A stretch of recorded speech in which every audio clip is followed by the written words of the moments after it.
Welcome to the Royal Armouries and of course this, the War Gallery. So my name is Andrew and I'm a member of the Live Interpretation Department. So it's our job to bring to life the arms and the armour in the collection, but also different periods of history. Now this afternoon I am in the uniform of a British soldier of the Second World War, and in a moment I'm going to take on the character of a soldier that landed on the beaches of Normandy on the 6th of June 1944, D-Day, part of Operation Overlord, which remains one of the largest military invasions of all times. Now, ladies and gentlemen, what you are about to hear is not a script. It is taken directly from two soldiers that were fighting for the Green Howards and landed on Gold Beach on the very first wave at 7:30 in the morning. So what you are effectively about to hear is the voices of the people who were there.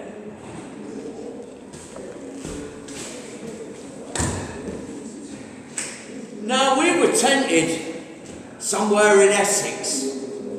We were among the assault troops on the invasion. Now, we sort of knew, right, that one of our roles was going to involve rapid movement. Yeah, because a few weeks before D-Day, the entire company, from the commanding officer downwards, was issued with folding bicycles. I mean, we didn't think much of it at the time. Well, I mean, you're not paid to think, are you? No, you just do it, accept it. Long marches, cross-country runs are involved in our training. Now, the importance of good feet, that was essential.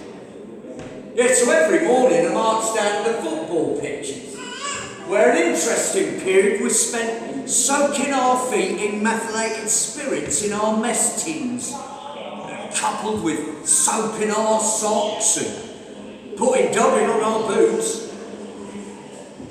It must have looked strange. Yeah, but it paid dividends.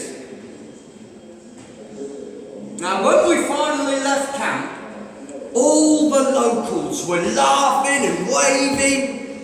Mrs. Larkin from Larkin's Sweet Shop, well, she was chucking us packets of cigs and chocolates and peanuts.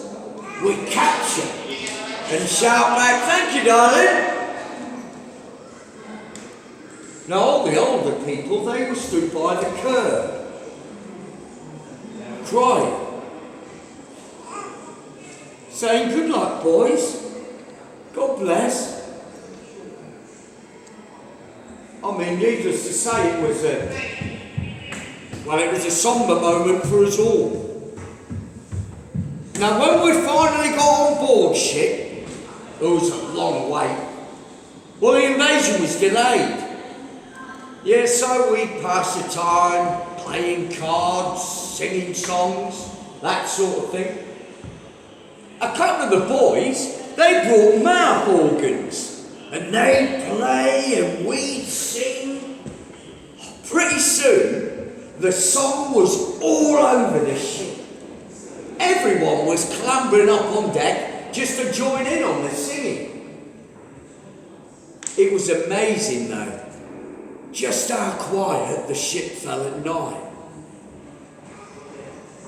I mean, I realised that I was going to be part of something big. Yeah. But I didn't realise how big. Although, when you stood up on deck and you looked around you couldn't see anything but boats. North, east, south, west. I mean, I don't know what I was expecting. I just know that what I saw was not what I expected. Now, one evening, the commanding officer addresses us. Now, what I don't want is people picking up wounded men and taking them back just to get back on board ship. If they're wounded, there are people there who will look after them. And if your pals are wounded, leave them. The objects get as far inland as possible. We must not hang around on the beach. The most dangerous place will be on that beach, so take my advice. Advance as far forwards as possible. If there's to be any enemy fire, it'll be on that beach. So the sooner you get off the beach, the happier I will be, and the safer you will be. Well, good luck, gentlemen. Godspeed. Amen.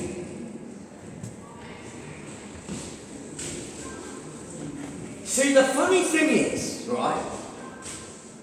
The funny thing is that none of us, not one, actually talked about our chances. You know, I heard a couple of people say, if I get shot, I hope I get shot in the head. Well, nobody wanted to get shot in the stomach, or the privates, or lose a limb. No one wanted that. Thing is, I didn't know what it was all about. I mean, in the sense that I'd never seen action before. So I had no idea just how horrific it was going to be. Now, during the crossing, in the middle of the night, well, I couldn't sleep. So I walked up on deck, and I looked out in front of me, and there was absolutely nothing. I mean, just sea. And then I turned round, and the place was absolutely packed with pinpoint lights. I mean, the most extraordinary feeling. Now, next morning, we started firing, just after 6. Now, I mean, everybody opened up. The noise, God, it was horrific. Ear-shattering. You know, we'd never experienced anything like it. Cruise ships, assault ships, frigates, destroyers, they're all thumping away at the shore. Bomber aircraft are coming overhead. And then as soon as it was daylight, well, we had to get on them boats. Now, we were just loading them up when there was this God almighty bang! We saw this destroyer get blown up. I mean, it went down in, I don't know, under 2 minutes. Well, we couldn't do anything for the crew. Well, they were about half a mile away. There were plenty of other ships around. But it was our first taste of war. And it sort of hits you in the guts. Every now and again there were terrific explosions from shore, which by now was just a large haze of smoke and small fires. I distinctly remember experiencing the same sort of stomach before going into battle. God, that wasn't the worst though. Oh, look, the landing craft, they were flat-bottomed. And they're lifting up into the air and banging back down again. I mean, everybody was spewing over everybody else. God, I was keen to get off the damn thing. Even though I knew I was going into battle. There was a sharp crackling of machine gun fire, and I quickly got my head down after taking a quick look. There were shells bursting right the way across the front. And we're in range now of mortar fire. Well, this was a weapon we'd learned to respect in the past.